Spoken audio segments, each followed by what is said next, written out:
გამარჯობათ მეგობრებო, თქვენ ხართ გამას პროგნოზებზე, თქვენთან ერთად კი ვიმყოფები მე, გიორგი მაესტრო გოჩელეიშვილი. ჩვენ ვიწყებთ, თქვენ კი მოემზადეთ. მაშასე, ნახავდით ყველა ვინც თვალს გვადევნებთ, რომ სამწუხაროდ, ჩემს და სამწუხაროდ 11 ბრძოლის მაგივრად გვექნება 10 ბრძოლა. თუმცა ნაღდად არანაირად არ მოაკლდება ამ საღამოს ინტრიგა, სკანდალი და სანახაობა. დიდად არ გავწელავ დროს, ეგრევე გადავიდეთ პროგნოზებზე. საღამოს გახსნიან ეგრევე გრან-პრის წყვილი 62.5 კილოში, ბაქარი სადისტი გელენიძე და საბა კვიჟინაძე. მიუხედავად იმისა, რომ საბა ძალიან მამაცი კაცია, ჩემი აზრით აკლია წონა, სერიოზულად აკლია წონა, ტიპი ჯინსებში და კურტკაში იწონება და 56 კილოს ვერ გადააცილა. ამიტომ ყველანაირი სკილი აქვს საბას იმისთვის, რომ თავის წონაში ეჩხუბოს, თუმცა 62.5 კილო მაგისთვის მეტია. და ამაზე მეცაც ვიტყვი, ბაქარი რომ გავა ბრძოლის დღეს 67-ზე ნაკლები არ იქნება. ამიტომ გამოდის 10 კილოზე მეტი უპირატესობით გადის ბაქარი საბაზე და აშკარა ფავორიტი ამ ბრძოლაში მოგახსენებთ მეგობრებო, ჩემი დაჯერებით იქნება ბაქარ სადისტ-გელენიძე. გადავალთ ეგრევე ამის შემდეგ სარეიტინგო ბრძოლებზე. სარეიტინგო ბრძოლები იწყება გურამი კვარაცხელია ლუკა გასიტაშვილის წინააღმდეგ. მოგეხსენებათ, რომ ორივე მებრძოლს აქვს უკვე გამას ერთს ოქტაგონზე და მეორეს საბურავებში ბრძოლები ჩატარებული. ოდნავ გამოცდილია გასიტაშვილი, თუმცა ამ ბრძოლაში აშკარა ფავორიტი არ არის. აი ესე ბუქმექერულად რომ მომცემე და დავალაგო შანსები, ვიტყოდი რომ 50-50-ზეა. ათლეტიზმიდან გამომდინარე ვფიქრობ, რომ სუმცირე უპირატესობა იქნება გურამ კვარაცხელიასკენ. მაგრამ შეიძლება დიდი თუ პატარა აფსეთი იყოს, იმიტომ რომ გასიტაშვილს ოდნავ მეტი გამოცდილება აქვს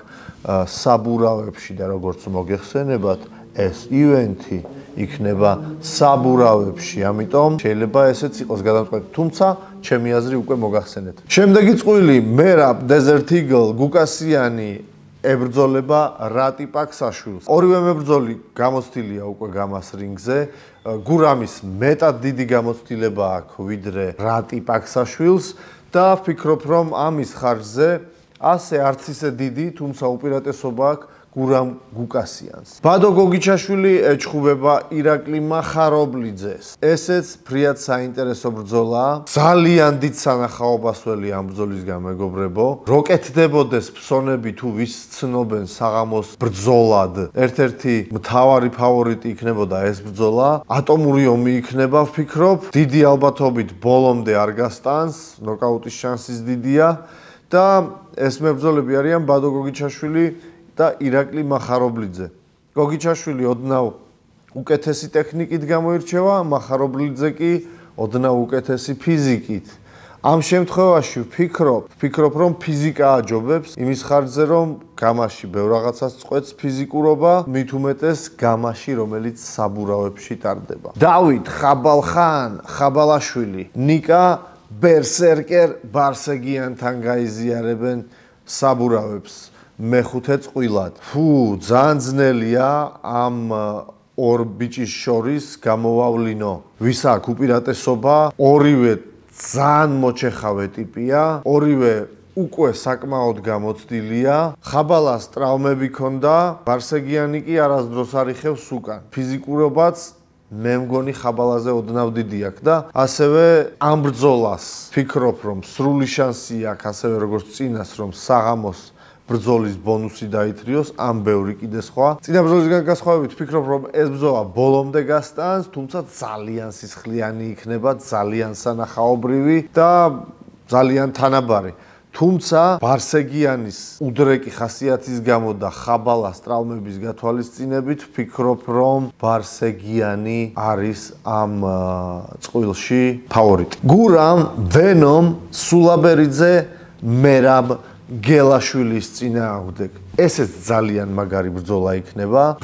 აი ვენუმის სასტიკი სტილი და ნოკაუტის ძალა დაუდგება წინაშე ცივსისხლიან მკვლელს. ცივსისხლიანად ჩხუბობს მერაბ გელაშვილი. ზუსტად იგივენაირად ემზადება, თითქოს და გათვლილი აქვს ყველა თავის ნაბიჯი. ძალიან ძნელია ასევე ამ წყვილებში ამოვავლინო აშკარა უპირატესობა ვისა აქვს. მეგობრებო, შეიძლება თავი მოგაბეზრეთ ამ ძალიან ძნელიათი, მაგრამ მე დავალაგე ეს წყვილები და სპეციალურად დავალაგე ისე, რომ ძალიან თანაბარი ბრძოლები იყოს.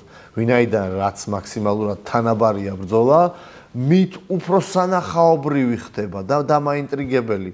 ამიტომ იმის ხარჯზე, რომ ვფიქრობ ვენომს ოდნავ ძლიერი დარტყმა აქვს, ცოტა ნაკლებად ეშინია თქო, მინდა ვთქვა, მაგრამ ეშინია არა. ცოტა ნაკლებად ფრთხილად ჩხუბობს, რაც ამ შემთხვევაში ვფიქრობ, რომ უპირატესობა იქნება და ოდნავ მეტი გამოცდილება გამას რინგზე.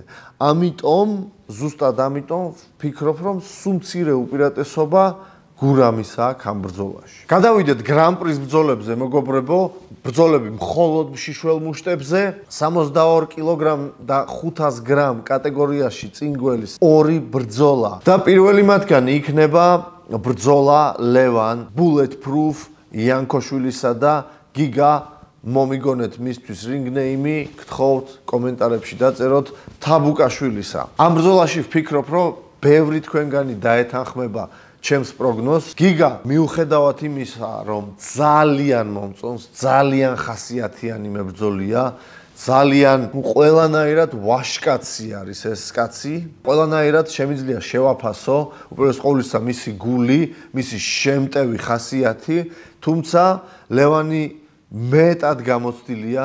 ვფიქრობ, რომ მეტად დახვეწილი კრივის ტექნიკა აქვს. მიუხედავად იმისა, რომ კლინჩში შეიძლება მცირედი უპირატესობა გიგა თაბუკაშვილს ჰქონდეს, მაინც ვფიქრობ, რომ ლევანის აქვს ყველანაირი შანსი, რომ ეს ბრძოლა წამოიღოს.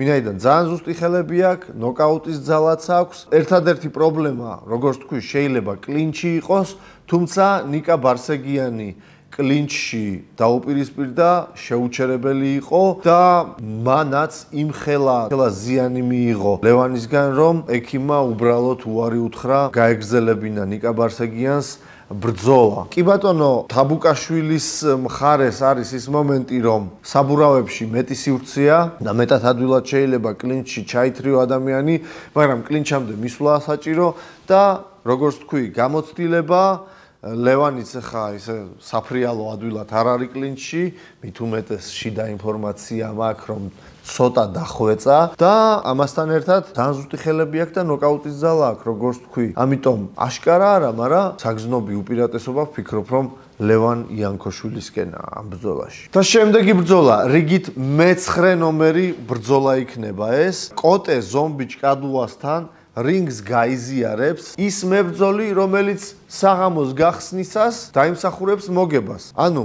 ბაქარი გელენიძეს და საბაკ უჟინაძეს შორის არის არჩევანი. ბევრს და მეც დაგეთანხმებით მიაჩნია, რომ გელენიძე აშკარა უპირატესობით არის ამ ბრძოლაში და დიდი ალბათობით გელენიძე გავა ზომბიზე, ამიტომ პროგნოზს დავიწყებ საბაკ უჟინაძე vs კოტე ზომბი ჭკადუათი, ხო? გამაში ყველაფერი ხდება და ეს სცენარით შეიძლება გათამაშდეს, რომ კუჟინაძე გავიდეს ჭკადუას წინააღმდეგ. ამ შემთხვევაში ვფიქრობ, ზომბის გარკვეულ დონეზე შეიძლება გაუჭირდეს, მიუხედავად უზარმაზარი უპირატესობისა, რაც ექნება მას ჭდომში. საბა ძალიან სწრაფი და ძალიან მარდად გადაადგილდება და ზომბიმ თუ არ გაიხსენა თავის ძველი ზომბური სტილი კლინჩით, ჩვეულებრივ კლუბში შეიძლება კუჟინაძე მაჯობოს კიდევაც, მაგრამ რაც არ უნდა ვთქვათ, როგორც ბევრ რამეში size matters გამაშიც.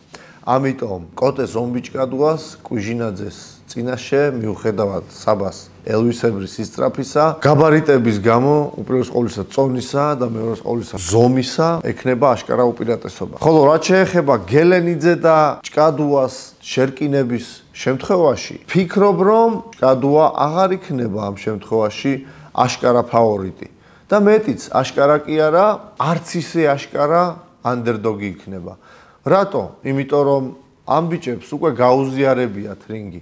კი ბატონო, 62.5 კილოგრამში არ მოხდა ეს მოხდა 65 კილოგრამ წონით კატეგორიაში, მაგრამ არც ერთს არ უჭირს წონის კლება და ზომბი და ელგუჯას რევანშის განსხვავებით ფიქრობ, რომ მიუხედავად იმისა, რომ ჩემი პირადი სიმპათიები ზომბისკენა ამ ბრძოლაშიც, მაგრამ ცივსისხლიანად რო დავფიქრდეთ, გელენიძე არც ფიქრობ, რომ კლინჩი ჩამოუვარდება ზომბის, ვინაიდან MMA-ში ემზადება და MMA-ში ძნელია ბაქარის გაჩერება კლინჩში, პირადად გამომიცდია მე ეს და ვფიქრობ, რომ ზომბისაც გაუჭირდება, არამე მარტო. და რაც შეეხება კრივს, ვფიქრობ, რომ ბაქარს კლასიკურ კრივის ჭრილში უპირატესობა სისწრაფეშიც აქვს, ძალის დარტყმაშიც და დიდად არ ჩამოუვარდება გამძლეობით კოტეს. ამიტომ კიდევ ერთხელ ვიტყვი, მიუხედავად იმისა, რომ პირადი სიმპათიები კოტესკენა, ვფიქრობ, რომ უპირატესობა ბაქარისკენ იქნება. და მეგობრებო, ამ საღამოს ამთავრებს 73 კილოგრამში ნაირ ახალქალაქელი მელიქიანის და ვახო ციკლაურის ბრძოლა შიშველ მუშტებზე. ეს იქნება გრან-პრის ნახევარფინალის ბრძოლა 73 კილოგრამში და მე ვფიქრობ, რომ უსასტიკესი სანახაობა გველის.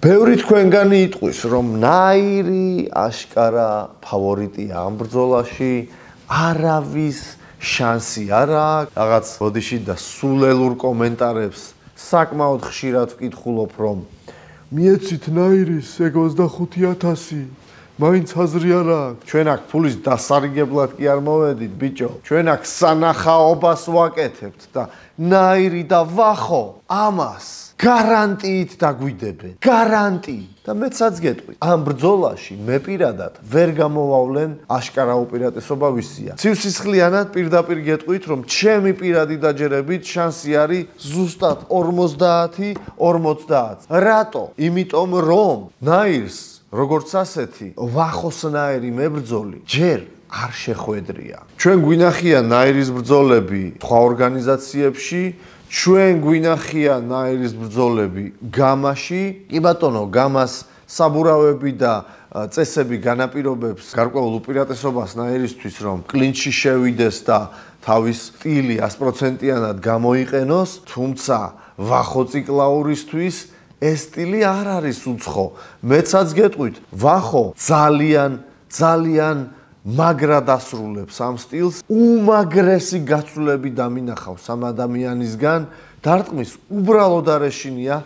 თუ ეცემა დგება, გვინახია ჩვენ გოგაცატავა შეიძლება ნაირთან როგორც სპორტსმენი 100%-იანად ვერ შეედაროს, ხო? ჩემთვისაც და თქვენთვისაც არ არის ეს სეკრეტი და საიდუმლო, რომ ნაირი მეტად გამოცდილი და საშიში სპორტსმენია ვიდრე ცატავა. თუმცა დარტყმის ძალა, ვფიქრობ, რომ ცატავას ნაირზე ნაკლები არ აქვს და ჩვენ გვახსოვს ეგ ნოკდაუნი, რომელიც ცატავამ ვახოს შესთავაზა, თუმცა ამ ნოკდაუნის მერე ვახო გაბრაზდა უბრალოდ და იმის მერე რომ თელ ოქტაგონზე ერთი სამი კრუგი მოარტყმეინა ცატავას, მერე დაუბრუნა იგივე დარტყმა და ცატავა ვეღარ წამოდგა. აქაც შეიძლება იგივე გამეორდეს, ეხლა ნაირი არ ირბენს, დარწმუნებული ვარ, მაგრამ აი ვინ აღმოჩნდება გაცვლებში უფრო ძლიერი, ეს ჩემთვის ღია კითხვაა.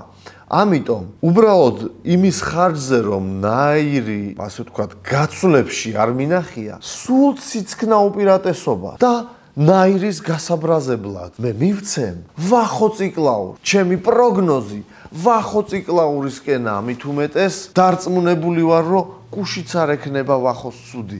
ამიტომ ჩემი პროგნოზი ვახოსკენა. ეს იყო ჩვენი პროგნოზები. დაგვიჭირეთ მხარი, გვიყურეთ, თუ გინდათ ფინანსურად გაგვაძლიეროთ, უყურეთ გამას ბაკურიანში ჩვენთან იქვე ადგილზე დამიჯერეთ. სულ სხვანაირად მოაქვს. მით უმეტეს საბურავები იქნება და აი საბურავები დამიჯერეთ. სულ სხვა.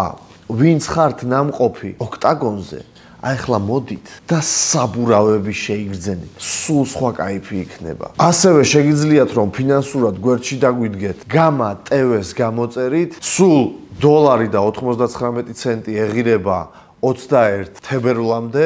21 თებერვლის მერე ფასი გაიზრდება $4 და 93 ცენტამდე. ამიტომ გამოიწერეთ გამატევე, დაგვიდექით ხარში ფინანსურად და თუ ფინანსურად არ გინდათ რომ ხარში დაგვიდგეთ, ასევე შეგიძლიათ ლიდერბეტზე გაიაროთ ვერიფიკაცია და გვიყუროთ სრულიად უფასო. და რაც თავარია, მეგობრებო, ძალიან მაგარი საჩუქარი ჩვენს გენერალურ სპონსორისგან. მას ასე, ყველა ვინც შეიძენთ ბილეთებს ამ კვირას კარის ჩათვლით, შეგეძლებათ რომ მიიღოთ მონაწილეობა გათამაშებაში, 3 საგზურს ვათამაშებთ. საგზური არის 2 კაცზე გათვლილი, ანუ საგზურში შედის გადაფრენა, სასტუმროში დარჩენა და რაც მთავარია, კვარას PSG-ში და მარსელის თამაშზე დასწრება. Yes, ზუსტად თქვენ არ მოგეჩვენათ. ანუ იმის გარდა,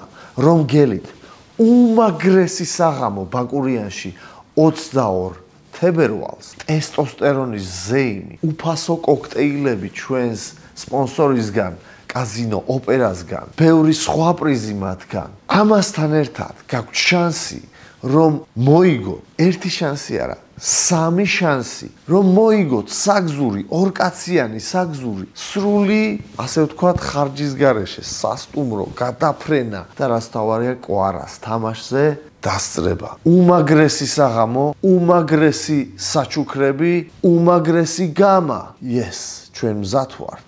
თქვენ